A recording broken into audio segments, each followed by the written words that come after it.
Friends, welcome to grade math class 12 learning. आज हम लोग डिस्कस करेंगे इंक्रीजिंग एंड डिक्रीजिंग फंक्शन। तो आइए सबसे पहले आप जानेंगे कि इंक्रीजिंग और डिक्रीजिंग यानी वर्धमान फलन और ह्रासमान फलन क्या होता है। वर्धमान फलन और ह्रासमान फलन जानने के लिए सबसे पहले एक उदाहरण आपको बताएंगे और उस उदाहरण के माध्यम से आप जान सकिएगा कि वर्धमान फलन और ह्रासमान फलन क्या होता है, यानी इंक्रीजिंग और डिक्रीजिंग क्या होता है। आप जानते हैं कि इंक्रीजिंग यानी बढ़ते क्रम होता है और डिक्रीजिंग यानी घटते क्रम। यानी इसी स्तर में हम लोग जानेंगे कि कभी आलेख का ऊंचाई बढ़ता है तो इंक्रीजिंग होता है और जब आलेख की ऊंचाई घटता है तो डिक्रीजिंग होता है। तो इसी टॉपिक को हम आज क्लियर करेंगे। तो आइए आप देखते हैं क्या एक फलन लेते हैं, एफ एक्स बराबर क्या है, एक्स स्क्वायर। एफ एक्स बराबर एक्स स्क्वायर लेते हैं, दिया है क्या, मूल बिंदु के बाईं ओर का मान, यानी मूल बिंदु के बाईं ओर ये हुआ। तो मूल बिंदु के बाईं ओर देखिए जिसे -2 लेते हैं तो -2 पर इसका आलेख कहां जाएगा, 4 पर जाएगा। यानी अगर ये हुआ इसको x और इसको x डैश, ये y है और ये y डैश है, यानी ये सब y का मान है। किसका मान है, y का। तो -2 का स्क्वायर करेंगे तो क्या मिलेगा, 4। यानी -2 का जो भी आलेख जाएगा सबसे ऊपर जाएगा, यानी इसके अंदर यानी 4 होगा। उसी तरह -3/2 का अगर स्क्वायर करें तो -3 का स्क्वायर करेंगे 9 हो जाएगा, 9/4। यानी इसका जो हुआ थोड़ा सा इससे और कम हो जाएगा।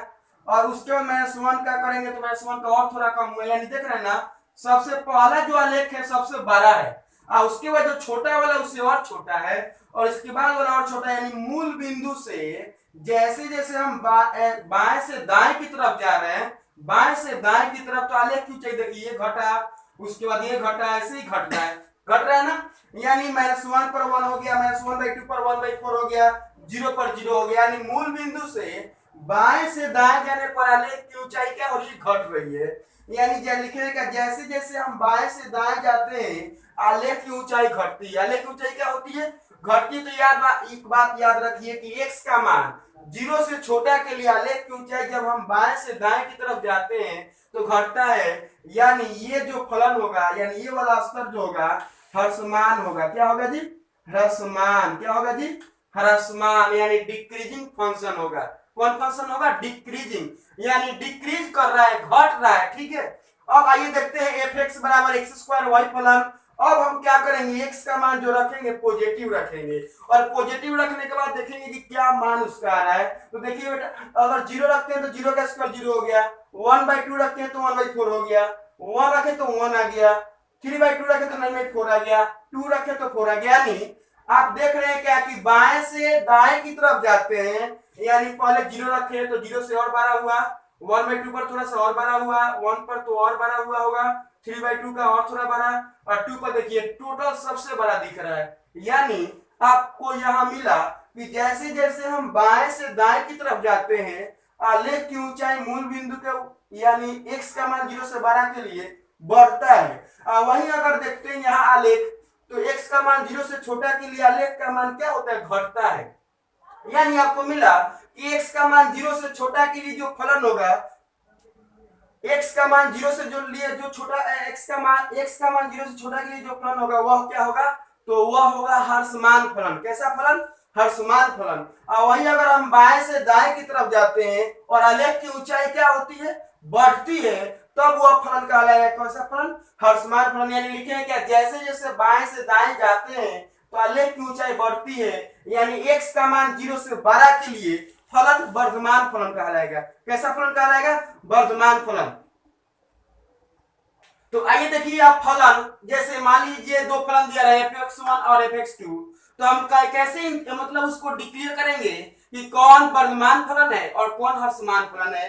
तो आइए देखते हैं, मान लीजिए कि f के प्रांत में i एक यूनिट अंतराल हो, तब f फर्स्ट है अंतराल i में वर्धमान होगा, अंतराल i में वर्धमान होगा यदि i में यानी इंटरवल में x1 लेस x2 यानी x1 छोटा हो किससे, x2 से, तब fx1 less equal fx2 all x1 और x2 बिलोंग्स टू i के लिए, तब वह फलन होगा क्या होगा, तो वर्धमान फलन होगा। कैसा फलन होगा, वर्धमान। आइए आप देखेंगे निरंतर वर्धमान कब होगा।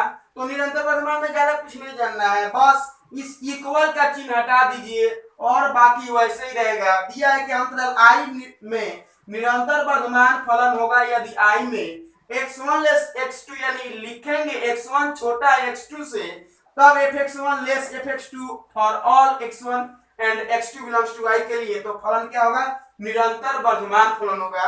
अब देखिए 3 नंबर, अंतराल i में हर्षमान कब होगा। हर्षमान अगर कोई किसी फलन को दिखाना हो तो हम क्या करेंगे, तो हर्षमान दिखाने के लिए बस क्या करेंगे, x1 x2 लिखेंगे, उसके बाद लिखेंगे fx1 greater equal fx2 for all x1 and x2 belongs to i, तब वह फलन जो होगा हर्षमान फलन होगा। कैसा फलन होगा, हर्षमान। अब देखिए अंतराल i में निरंतर हर्षमान, तो बेटा बताया है तुम लोग को कि बस ये जो इक्वल का चिन्ह है उसको हटा दीजिए, आप निरंतर हर्षमान का परिभाषा निकल सकता है। ये अंतराल i में निरंतर हर्षमान होगा यदि i में x1 less x2 fx2 greater fx1 होगा या fx1 greater fx2 for all x1 and x2 belongs to i, तब यह फलन जो कहलाएगा निरंतर हर्षमान फलन कहलाएगा। आइए अब हम देखेंगे कुछ इमेज जो वर्धमान होगा या हर्षमान होगा। तो आइए देखते हैं कि आप वर्धमान फलन देख रहे हैं ना, ये जो फलन है बढ़ रहा है, नहीं पहले यहाँ है उसके बाद यहाँ उसके बाद यानी बढ़ते क्रम है, इसलिए इसको बोलेंगे वर्धमान फलन। यानी पहले बढ़ा उसके बाद कुछ आगे गया उसके बाद और आगे बढ़ा, यानी इसको बोलेंगे कैसा फलन, वर्धमान। यानी ये लगातार नहीं बढ़ रहा है, पहले यहाँ से यहाँ तक बढ़ा उसके बाद यहाँ रुक के थोड़ा सा सामने गया उसके बाद आगे बढ़ा, इसलिए इसको बोलेंगे कैसा फलन, वर्धमान फलन। इसके बाद जानेंगे निरंतर वर्धमान फलन। तो निरंतर वर्धमान क्या होता है कि सीधा एक चला जाएगा, यानी इसको बोलेंगे क्या, निरंतर वर्धमान फलन। अब ये देखो अगर उल्टा नीचे में आ जाए तो उसको बोलेंगे हम लोग हर्षमान फलन। कैसा फलन, हर्षमान। उसमें भी कैसा हर्षमान, तो निरंतर हर्षमान फलन। तो देखिए ये जो है सामने ऊपर की तरफ जाए इसलिए बोलेंगे इसको निरंतर वर्धमान फलन। और यहाँ देखो बेटा, यहाँ पर यहाँ से यहाँ तक है उसके बाद यहाँ गया उसके बाद थोड़ा सा और आगे आ रहा है, यानी ये घटते क्रम में आ रहा है, इसलिए इसको बोलेंगे हम लोग हर्षमान फलन। कैसा फलन, हर्षमान फलन। इसके बाद यहाँ देखो बेटा, यहाँ सीधा डायरेक्ट ऐसे आ रहा है, यानी इसमें कहीं भी क्या है, मतलब रुकावट नहीं है, इसलिए इसको बोलेंगे निरंतर हर्षमान। अब यहाँ देख लो ना क्या हुआ, कब वो बढ़ रहा है कब वो घट रहा है, कब वो बढ़ रहा है कब वो घट रहा है, यानी ये जो फलन होगा न तो वर्धमान होगा और ना ही हर्षमान होगा। में एक में करें f अंतराल a, b पर संतत और खुले अंतराल a, b में अवकलनीय हो। अगर ये कोई फलन दिया हो और अंतराल यानी क्लोज इंटरवल में क्या हो, संतत हो यानी कंटीन्यूअस हो, और खुले अंतराल यानी ओपन इंटरवल में अगर डिफरेंशिएबल हो यानी अवकलनीय हो, तो फर्स्ट होता है a, b में वर्धमान फलन कहलाएगा कब, जब उसका डीसी करते हैं यानी f डैश x का मान निकालते हैं, और f डैश x का मान जब 0 से बड़ा होता है तो वह क्या होगा, वर्धमान फलन होगा। क्या ऐसा फलन होगा, वर्धमान। यदि वह उसका डीसी करते हैं यानी फलन हर्षमान होगा यदि उसके लिए f डैश x का मान 0 से छोटा यानी f डैश x का मान 0 से अगर छोटा होता है तो वह फलन हर्षमान कहलाएगा। आगे देखिए a, b में फलन एक अचर फलन होगा यदि प्रत्येक x belongs to a, b के लिए f डैश x का मान 0 के क्या हो, बराबर हो। यानी आपको मिला कि अगर f डैश x का मान 0 से छोटा होता है यानी हर्षमान फलन होगा, यदि f डैश x का मान 0 से बड़ा होता है यानी वर्धमान फलन होगा, और यदि f dash x equal to 0 हो यानी वह कैसा फलन होगा, तो अचर फलन होगा। तो आइए छोटा सा क्वेश्चन देखते हैं और उसके माध्यम से आप समझिएगा कि क्या, जैसे आप जानेंगे क्वेश्चन जैसे दिया है fx इक्वल टू क्या दिया है, क्या कि r पर 3x प्लस 17 एक निरंतर वर्धमान फलन है यानी 3x प्लस 17।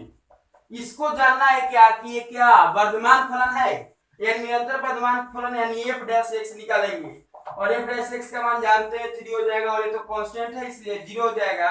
यानी यहाँ देख रहे हैं ना, यार f डैश x का मान जो हुआ 0 से क्या हुआ, बड़ा हुआ, इसलिए जो फलन होगा निरंतर वर्धमान फलन होगा। तो आइए इसके बाद नेक्स्ट वीडियो में हम जानेंगे एक्सरसाइज 6.2 पढ़ेंगे। तो चलिए इतना ही, जय हिंद।